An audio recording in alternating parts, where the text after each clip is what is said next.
Hey guys, welcome back to my channel. In today's video I wanted to show you a comparison of my positive pregnancy line progression and my chemical line progression.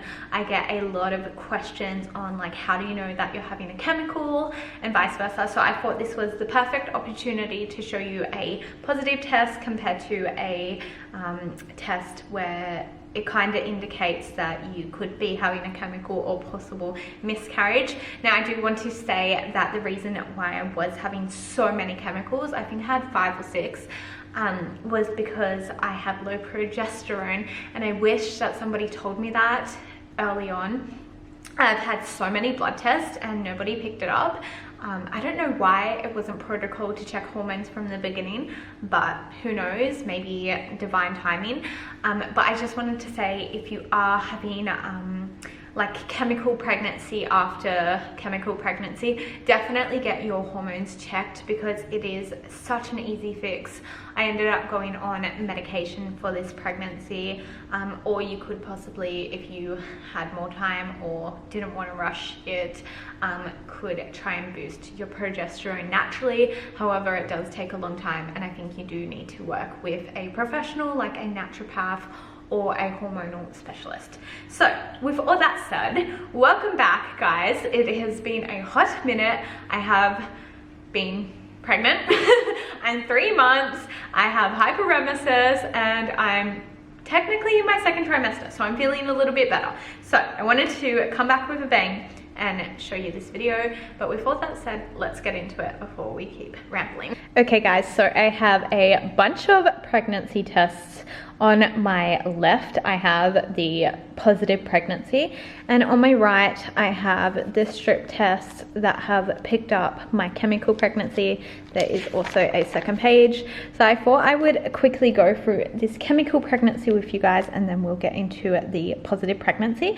So I started testing super early in this chemical pregnancy, 3-DPO, which is like very, very early, but when you're like TTCing and you have lots of strip tests, it's not hard to do. But basically these 2 I tested and obviously nothing came up, so I thought I would wait a week, and I've got a little asterisk here which is the first test line that I could see. Now I don't know if it's going to pick up on camera. Let me try and... You can just see it. It's very, very faint. It's obviously become more faint over time because this test was done in April. So I just want to note that at the time I could still see the faint lines. The only thing is they were not getting darker. So as time progresses, they were just staying faint. Now, again, I don't know if you can see them. There's like the faintest lines on these tests. They should have been very dark at 15 DPO. Still no period at this point, but again, they probably got the tiniest bit darker at 18 DPO. That should have been a dye stealer. So you can see that there are lines that are picking up my HCG levels, and I did get a blood test to confirm this pregnancy, but it just wasn't progressing, and it should have progressed by this point. Now I want to move on to the positive pregnancy test.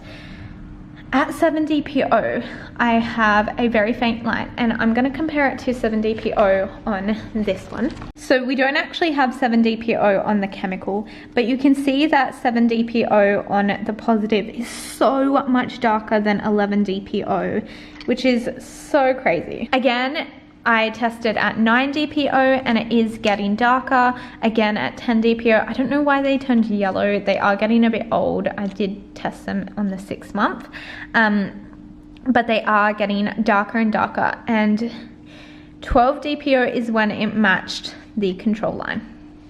So again, 12 DPO is still so faint on the chemical pregnancy. You can barely see it. It's completely different. So I just wanted to mention, like, you'll know definitely by your test strips if you're having a chemical or if you're having a pregnancy that isn't quite progressing. Again, if you do think you're having a chemical, go get your bloods done and monitor your bloods. but they should be dark. They should definitely be getting darker. So 13 DPO, it is even darker than the control line. 14 DPO continues to progress. 15 DPO is a dye stealer, and then 16 DPO really stole the dye. That's when I was confident enough to stop testing. I did have a lot of anxiety in the back of my head that what if it gets dark and then drops again, because I've had that happened to me. I don't think I showed the progression of when it gets dark. It like peaks and then it drops again. At this point, I stopped testing because my blood tests were coming back that it was dropping.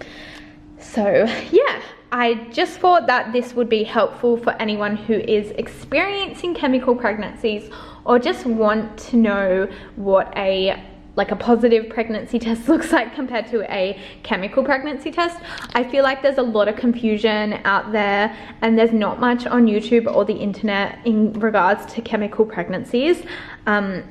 Again, some people think it's not a pregnancy at all. It's just meaning that it's the earliest phase of a miscarriage and that there's something wrong and it's not progressing. So don't give up hope, because again, I had 5 chemical miscarriages and a lot of testing went into it, and yeah, we found out that it was such an easy fix. It was just my progesterone. But yeah, I hope you guys enjoyed this video and found it super informative, because again, if you're experiencing that, you can have so much anxiety, and it can be really disheartening sometimes, especially when you have a plan to get pregnant and it doesn't happen immediately, or you have multiple miscarriages. There is a reason, and I do believe that if you continue to work towards it, like, your time will come. And don't give up hope. Please don't give up hope, because it will come, guys. Yeah, it's a really tough thing to go through, infertility. And honestly, I never thought that I would be going through it. So I think being so young, it was a shock to me. But more and more women are experiencing infertility these days, and I think just raising awareness around it, and if my video can help you fall pregnant, then that is just something that I can do to play my part. And I really hope that if it is progesterone and you haven't, you didn't know about that, go get it tested, because that could be the thing that's holding you back from your baby. With all that said, I hope you guys enjoyed this video and found it informative, and if you did, give it a thumbs up, click that subscribe button, and I will see you in the next one. Bye guys.